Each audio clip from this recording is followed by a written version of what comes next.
Jóvenes, bienvenidos una vez más a esta sesión semanal. En esta ocasión nos encontramos con un nuevo tema.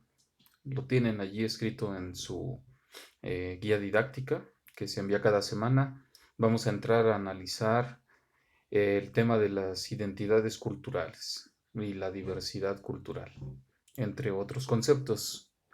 De fondo, como ustedes podrán observar, tengo aquí un video que realiza un español que se encuentra haciendo un tour por la Ciudad de México.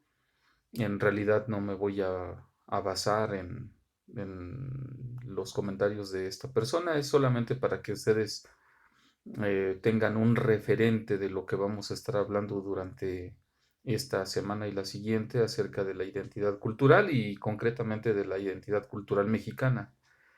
Un poco como para ir ilustrando lo que vamos diciendo, pero fundamentalmente nos vamos a basar en una tesis muy sencilla que afirma que todo pueblo o toda nación se construye en base o con base a su historia. Y entonces aquí entramos en una pequeña problemática porque ¿qué pasaría en el caso de que esa historia sobre la cual se ha construido la identidad de una nación no sea la real o esté hasta cierto punto alterada o modificada? Entonces, partamos de esta idea. Nuestra cultura mexicana es una cultura hermosa, es una cultura multidiversa, riquísima de costumbres, de tradiciones, como lo va ilustrando el fondo que ustedes están viendo. Pero ¿qué pasa cuando esa historia que nosotros hemos estudiado en las aulas, esa historia llamada la historia oficial, la que hemos aprendido en los libros de texto, etcétera, no es eh, la historia real? Es decir, nuestra historia ha sido construida a base de ciertos mitos, de mitificar ciertas experiencias, de idealizar y de idolatrar a ciertos personajes de la historia para que en nosotros podamos identificarnos con ellos y podamos así tener una construcción cultural idónea o adecuada a una cultura popular tan rica como la mexicana. Parece algo maquiavélico, ¿no? Pero analicémoslo en el estricto sentido de las ciencias sociales y nos vamos a dar cuenta, muchachos, que muchos países, muchas culturas han construido su identidad a partir de esos mitos.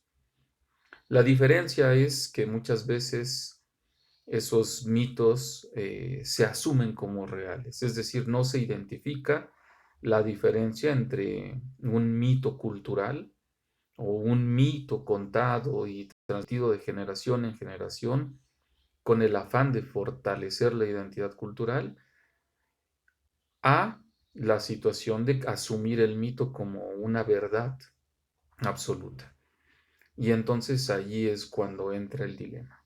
La tesis, pues, en la que baso la explicación de esta sesión y la que iremos desarrollando a lo largo de la semana es la necesidad de desmitificar la historia, es decir, quitar ese aspecto fantástico, mitológico, de leyenda de héroes de la nación y ceñirnos propiamente a lo que es lo cultural, lo mexicano, lo propiamente mexicano.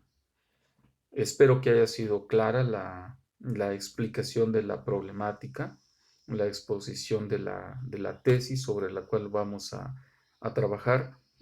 Y para desarrollar esta sesión, muchachos, ustedes cuentan con un artículo sumamente interesante, un artículo en el que vamos a comprender cómo es que pasamos de la concepción de la raza.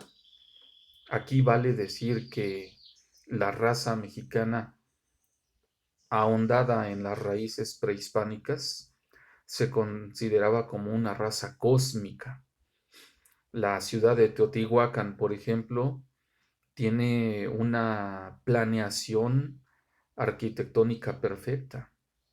Las grandes calzadas que atraviesan y que caracterizan a esta ciudad, Teotihuacán, fueron planeadas precisamente con una cosmovisión de que esta ciudad representaba el centro del universo. Algunos autores, historiadores, hablan precisamente de esta raza cósmica, la raza mexicana como una raza cósmica, como una raza que de alguna manera representa todo el orden de la naturaleza, o todo el cosmos se ve reflejado en la forma en la que nuestros pueblos prehispánicos fueron plasmando cada uno de esos rasgos culturales que los definían, que los diferenciaban entre ellos y que hoy en día nosotros venimos permeados de esa cultura. Entonces, partamos de este concepto de raza que es fundamental, que es muy importante. Sin embargo, el texto que ustedes analizarán con calma durante la sesión, propiamente durante el cierre de la sesión, habla acerca de la transformación de este concepto de raza por uno que para nuestros tiempos, y aquí vale la pena decir para este mundo globalizado, es mejor hablar de identidad cultural.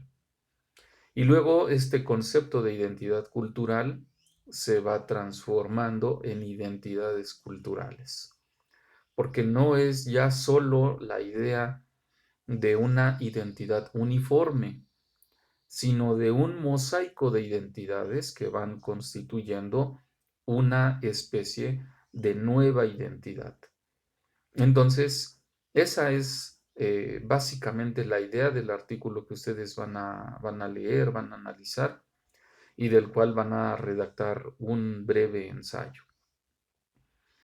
A favor de su investigación, de su lectura y de su comprensión, pudiera yo agregar algunos comentarios. Por ejemplo, esta nuestra cultura popular mexicana es una cultura que se puede representar y se puede identificar a través de sus colores.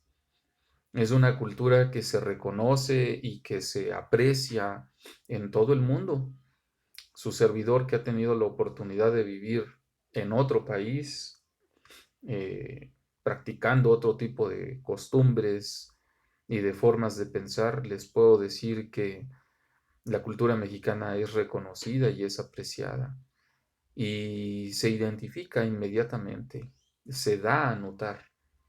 Aquí me gusta poner mucho el ejemplo de el Mundial de Rusia que ocurrió hace unos años, el Mundial de Fútbol, donde la congregación de distintas personas de diferentes países, pues era evidente, era notoria, pero singular la presencia de los mexicanos entre todas esas culturas. El sombrero de charro, los penachos, los colores, las caras pintadas.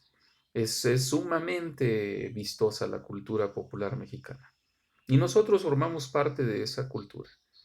Ciertamente no andamos vestidos de charros, ni andamos con sombreras, ni con sombreros, ni guitarras todos los días, pero hay algo que nos identifica y ese algo es precisamente de lo que se habla en el artículo. Pues bien, chicos, espero que esta breve explicación sea de utilidad y sobre todo sirva para ubicarnos en el problema que vamos a analizar. Es decir, no solamente vamos a entrar a la idea de la identidad, sino a considerarlo como un problema social en cuanto que se tiene que resolver hasta qué punto la identidad cultural depende de la historia. Creo que ese es el hilo de conducción que nosotros vamos a seguir durante la sesión. Es decir, estoy proponiendo que esta identidad cultural está íntimamente ligada al concepto de temporalidad, a la historia. Y la historia no muchas veces es la que leemos de pequeños en los libros de texto, ni mucho menos la asumimos como verdad absoluta, sino se tiene que comprender en un contexto mayor de adultos, como ciertos rasgos, ciertos aspectos que se destacan para que se reafirme una identidad que nos consolida como pueblo, como nación y que nos hace distintos o diversos a las demás naciones. Un gusto saludarles como siempre. Les encomiendo mucho seguir con sus apuntes. Recuerden que no es necesario por este momento todavía enviar fotos de los apuntes. Confío que cada uno de ustedes estará llevando en tiempo y forma sus anotaciones, eh, sus notas sobre los videos, los esquemas que vamos realizando, etcétera. Y por el momento les encargo muchísimo su actividad sobre este ensayo. Recuerda que el ensayo se llama como tal porque te basas en la opinión autorizada de uno o varios autores para que tú puedas expresar tu propia opinión al respecto, pero siempre citando la referencia de donde se está basando la opinión y expresar con libertad y con cierta profundidad lo que nosotros creemos acerca de lo que estamos hablando. Un abrazo respetuoso para todos ustedes y mis mejores deseos de salud. Muchas gracias, chicos. Nos vemos en la siguiente sesión.